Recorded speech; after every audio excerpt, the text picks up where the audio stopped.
Кыргыз Республикасынын президенти Садыр Жапаров 12 ноябрда Туркиянын Стамбул шаарында түрк тилдүү мамлекеттердин кызматташтык кеңешине катышуучу мамлекет башчыларынын саммитинин алкагында Туркиянын президенти Режеп Тайип Эрдоган менен жолугушту.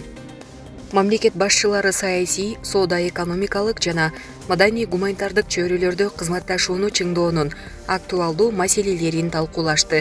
Режеп Тайип Эрдоган Садыр Жапаровду жылуу тосуп алып, Туркия менен Кыргызстандын стратегиялык кызматташтык боюнча жогорку кеңештин үстүздөгү жылдын июнь айында өткөн жыйыны эки тараптуу мамилелерди чыңдоого кошумча дем бергенин белгиледи. Ал үстүздөгү жылдын 8 айында эки өлкөнүн ортосундагы товар жүгүртүү 2020 жылдын көрсөткүчүнө жакындап калганын баса белгиледи.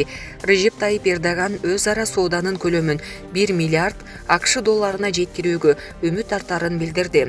Президент Садыр Жапаров өз кезегинде түрк тарапка меймандостугу жана саммитти жогорку деңгээлде уюштургандыгы үчүн ыраазычылык билдирди.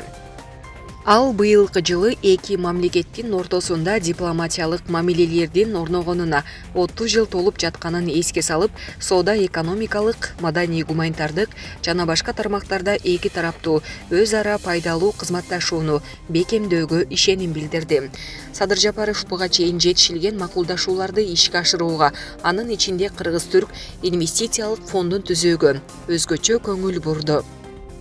Анын пикиринде мындай фонд эки өлкөнүн инвестициялык жана каржылык мамилелерин кеңейтүүгө эки тараптын кызыкчылыгына негизделип, кыргыз жана түрк ишкерлеринин мамлекеттик жана жеке өзү каржылаган долбоорлорун ишке ашырууга салым кошууда.